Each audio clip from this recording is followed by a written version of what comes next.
প্রিয় শিক্ষার্থী আসসালামু আলাইকুম। আজকের এই ক্লাসে আমরা অষ্টম শ্রেণীর ইংরাজি বইয়ের চ্যাপ্টার 5.2.1 নিয়ে আলোচনা করব।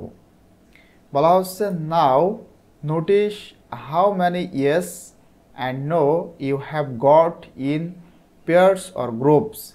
বলা হচ্ছে যে এখন নোটিস মানে লক্ষ্য করো হাউ ম্যানি ইয়েস, তুমি কতগুলা ইয়েস এবং কতগুলা নো পেয়েছো।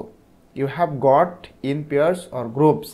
এই যে এখানে চ্যাপ্টার 5.1.1-এ এখানে যেটা ছিল চেক করতে গিয়ে মানে তোমাদের যে টেক্সট সেটা লিখতে গিয়ে তোমরা যখন অন্যান্য গ্রুপের মানে লেখাটা চেক করছিলে সেখানে কতগুলা ইয়েস এবং কতগুলা নো পেয়েছো সেটা তোমাদের দেখতে হবে। এবং এইটা যেহেতু একটা দলীয় কাজ, এই কাজটা তোমাদেরই কিন্তু সুন্দর করে করতে হবে।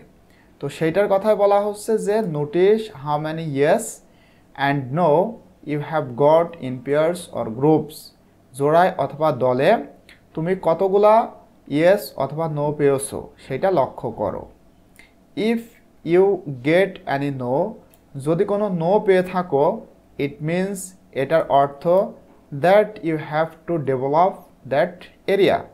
তাহলে তোমাকে কি করতে হবে, তোমার ওই যে এরিয়া সম্পর্কে তুমি যেটা লিখেছিলে সেই লেখার আবার উন্নতি করতে হবে। Now list the areas you have to develop in the following grid.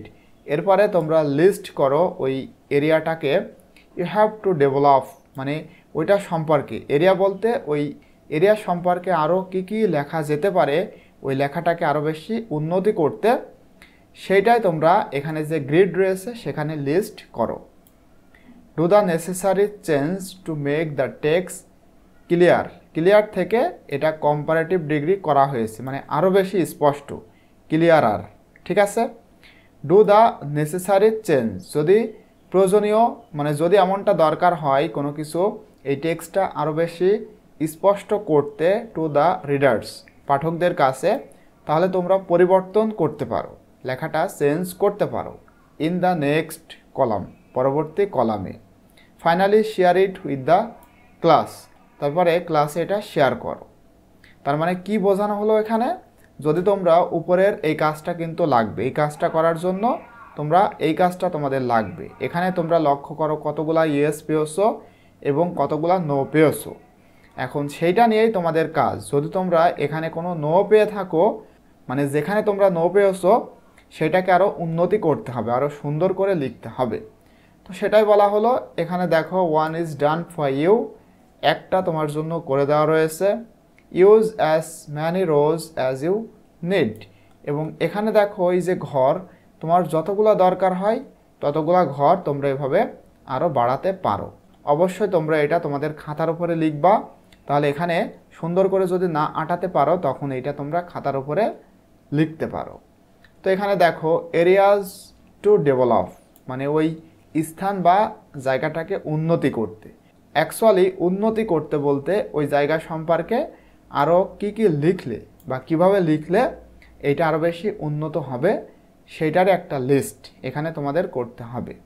তারপরে সেই লেখার মধ্যে থেকে যেটা তোমরা লিস্ট করবা, যেটার উন্নতি ঘটাতে হবে, সেটা কিভাবে লিখলে উন্নতি ঘটবে সেইটা তোমাদের এখানে লিখতে হবে।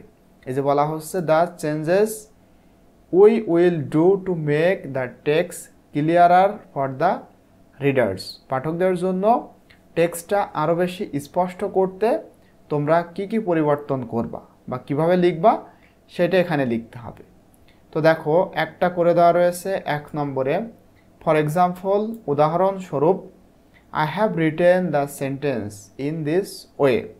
আমি একটা সেন্টেন্স মানে ওই টেক্সট যখন আমরা লিখি তখন একটা সেন্টেন্স এভাবে লিখেছি। তার মধ্যে একটা সিম্পল এক্সাম্পল তোমাদের দেওয়া হচ্ছে। বলা হচ্ছে people will love to visit the huge green park in my area.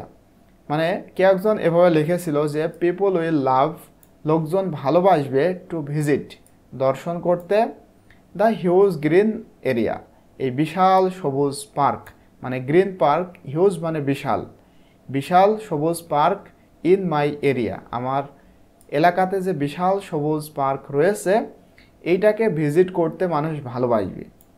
People usually do not see such a huge park. মানুষ সাধারণত দেখে না এমন একটা বিশাল পার্ক। এই যে কথাটা, এই কথাটা মানে যেটা বোঝানো হয়েছে সেটা ঠিক আছে, কিন্তু একেবারে কনস্ট্রাকটিভ ওয়েতে বলা হয়নি। স্পষ্টভাবে কোনো একজন পাঠক বা রিডার্স সে কিন্তু বুঝতে পারবে না। তো এই সেন্টেন্সটাকে যদি আমরা একটু ডেভেলপ করতে চাই তাহলে কিভাবে লিখতে পারি, এখানে কিছু কোহেন্সিভ নিয়ে আসতে হবে, সেইটাই কিন্তু তোমাদের বোঝানো হচ্ছে। চ্যাপ্টারের যে টাইটেলটা ছিল সেটা দেখো, আমরা যদি এই সেন্টেন্সটা এভাবে লিখি, people will love to visit the huge green park in my area. লোকজন ভালোবাসবে দর্শন করতে দ্য হিউজ গ্রিন পার্ক, বিশাল এই সবুজ পার্ক, ইন মাই এরিয়া, আমার এলাকাতে। আমার এলাকাতে যে বিশাল একটা সবুজ পার্ক রয়েছে এটা দর্শন করতে মানুষ ভালোবাসবে। বিকজ, কারণ, they usually do not get chance to see such a huge park. কারণ দেখো, কারণ দে ইউজুয়ালি, তারা সাধারণত এমন একটা সুযোগ পায় না, এমন একটা বিশাল, এমন একটা মানে এই ধরনের বিশাল একটা পার্ক দেখার সুযোগ তারা সাধারণত পায় না। এই জন্য তারা যখন এটা পাবে তখন এই সুযোগটা পাইলে তারা খুবই ভালোবাসবে ভ্রমণ করতে। এখানে দেখো কি চেঞ্জ করা হলো, মাঝখানে একটা কোহেন্সিভ নিয়ে আসা হয়েছে, এটা হলো বিকজ। এইভাবে আমরা কিছু কোহেন্সিভ ব্যবহার করে আমাদের টেক্সটটাকে আরও বেশি সৌন্দর্য করতে পারি। কোহেন্সিভ কি তোমরা পরবর্তী চ্যাপ্টারে খুবই সুন্দর করে ইনশাল্লাহ বুঝতে পারবা। তো এখন তোমাদের যে টেক্সট, সেই টেক্সট থেকে তোমরা এখানে কিছু সেন্টেন্স লিখবা, দেন কোহেন্সিভ ব্যবহার করে তোমরা তোমাদের সেই লেখাটাকে আরও বেশি ডেভেলপ বা উন্নতি করতে পারো। তো এখন প্রতিটা স্টুডেন্টদের লেখা কিন্তু আলাদা হতে পারে, সুতরাং এবং সারা বাংলাদেশে অনেকগুলো জেলা রয়েছে, প্রতিটা জেলায় সুন্দর সুন্দর জায়গা রয়েছে যেটার প্রতি দর্শকরা বা ভিজিটার্সরা আকর্ষণ হতে পারে। তো তোমাদের এলাকা সম্পর্কে তোমরা লিখবা, দেন বাকি কাজটা তোমরা এভাবে কমপ্লিট করবা। কারণ আমি তো কোনো টেক্সট তোমাদের জন্য এখানে লিখি নাই, যার কারণে আমি তোমাদেরকে এটা বোঝাতে পারছি না। এটা কিন্তু এইভাবে তোমাদের বাকি কাজটা কমপ্লিট করতে হবে। এরপরেও যদি কোথাও কোনো সমস্যা হয়ে থাকে তাহলে ফেসবুকে আমাদের একটা পেজ রয়েছে এবং ফেসবুকে আমাদের একটা গ্রুপ রয়েছে, ইউটিউব চ্যানেলের নামেই সেটা রয়েছে, এসেনশিয়াল স্টাডি 360। তোমরা চাইলে আমাদের এই ফেসবুক গ্রুপে যোগদান করতে পারো এবং আমাদের এই পেজ রয়েছে, পেজটিকে ফলো দিতে পারো।